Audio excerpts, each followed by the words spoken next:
Olá pessoal, eu sou o Dr. Marcelo Werneck, vocês já me conhecem aqui do canal, sou coloproctologista e colonoscopista, e uma coisa que vocês não sabem sobre mim é que durante 5 anos eu atuei como cirurgião do trauma em um hospital aqui em Belo Horizonte, e lá tive muita experiência com pacientes baleados.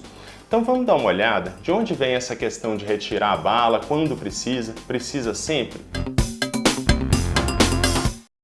Bem, para a gente falar sobre esse assunto, a gente vai ter que entrar um pouquinho na questão hollywoodiana. Então, em muitos filmes, a gente vê essa questão de que precisa retirar a bala. Vamos ver alguns exemplos? The bullet is still inside.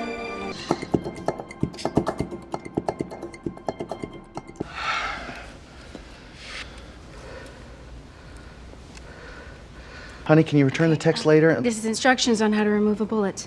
Oh, all right.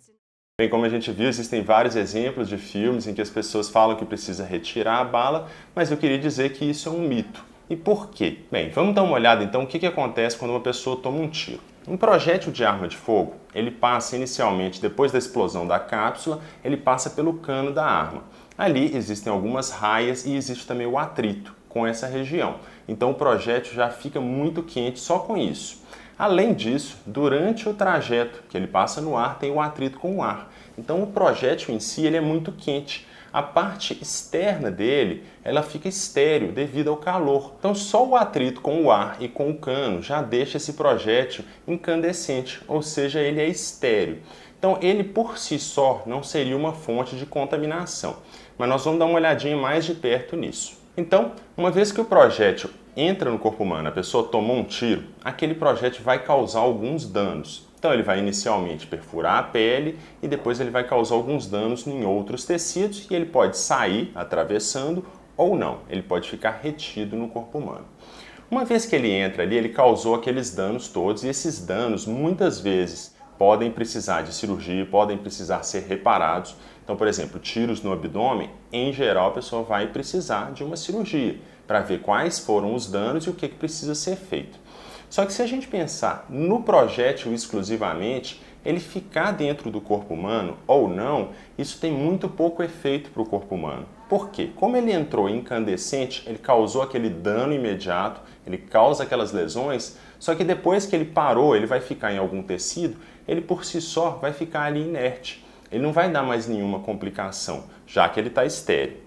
Mas existem algumas situações que a gente precisa sim retirar a bala. Vamos dar uma olhada nelas. Então, se ele parou, por exemplo, na musculatura, ele vai ficar ali quieto, vai formar como se fosse um cisto, ele vai ficar encapsulado ali naquela região e não vai causar dano nenhum. A pessoa pode conseguir palpar aquele projétil, se for uma musculatura superficial, vai causar ali algum desconforto, mas por si só não causa maiores problemas. Inclusive, muitas vezes em pronto-socorro, às vezes a pessoa toma um tiro, a gente vai fazer um raio-x e acha vários projéteis, porque são projéteis que ficaram lá de outros tiros que a pessoa já tomou e não precisou retirar. Ok, então se ele parou na musculatura não precisa fazer nada, mas existem alguns tecidos em que ele vai causar problemas sim. Então se o projétil parou dentro de um vaso de sangue, o que pode acontecer? Ele pode ser levado pela corrente sanguínea e obstruir em algum lugar, impedindo a circulação de sangue. Por exemplo, se ele cair dentro de algum vaso que vai para o membro inferior e ocluir o sangue para ali, aquela região vai ficar isquêmica, a pessoa pode até perder o membro inferior. Outro exemplo de local que pode causar problemas seria dentro de articulações. Imagina um projétil que para dentro de uma articulação, a pessoa vai perder o movimento daquela articulação. Então pode ser necessário retirar. Além disso, outros tecidos, por exemplo, o sistema nervoso, se o projétil para ali, ele pode causar dano e pode precisar ser removido sim. Outra questão que a gente precisa considerar no caso de projéteis é que a maioria deles vai ser composta de chumbo. E o chumbo, uma pequena parte dele vai ser absorvida com o tempo, então pode levar a algum grau de intoxicação por chumbo sim. Então o ideal, pessoas que têm esses projéteis, façam uma dosagem de tempos em tempos para ver se não está tendo esse tipo de intoxicação. Outra questão que a gente tem que considerar nos projéteis de arma de fogo, por exemplo, igual aquele filme Transcendence. It's an isotope called polonium. The bullet must have been laced with it. There were traces of it at the wound. It's radiation poisoning.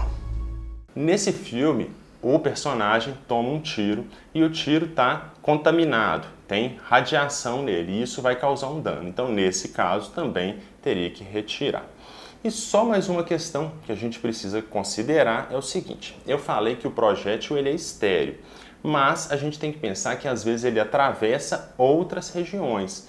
Por exemplo, quando a pessoa toma um tiro, pode levar pedaço de roupa, pedaço de pele, pedaço de outros órgãos e isso sim causar, no local que o projétil para, formar ali um abscesso, que seria uma bola de pus pela presença de corpo estranho, gerando essa reação contaminada ali na região. Nesse caso, pode ser necessário drenar e retirar o projétil sim, porque o próprio corpo estranho ele mantém algum grau de inflamação e de infecção local. Então, como a gente viu, os projéteis em geral a gente não precisa retirar, isso é um mito de Hollywood. Na maioria das vezes, dependendo de onde ele parar, ele vai ficar ali, vai ficar inerte e a gente não vai precisar fazer mais nada. A gente só vai precisar tirar em situações específicas, dependendo de onde ele parar. Isso eu estou falando exclusivamente do projétil. É claro que a gente tem que reparar o dano que ele causou. Então, danos à musculatura em geral a gente não precisa tratar, mas dano ao intestino, por exemplo, a gente precisa, muitas vezes precisa suturar, às vezes tirar segmentos e às vezes até fazer colostomia. Outras regiões a gente vai ver de acordo com o grau de lesão. Muito obrigado por assistir meu vídeo. Clica para se inscrever no canal, aqui você vai achar muito conteúdo interessante. Até a próxima!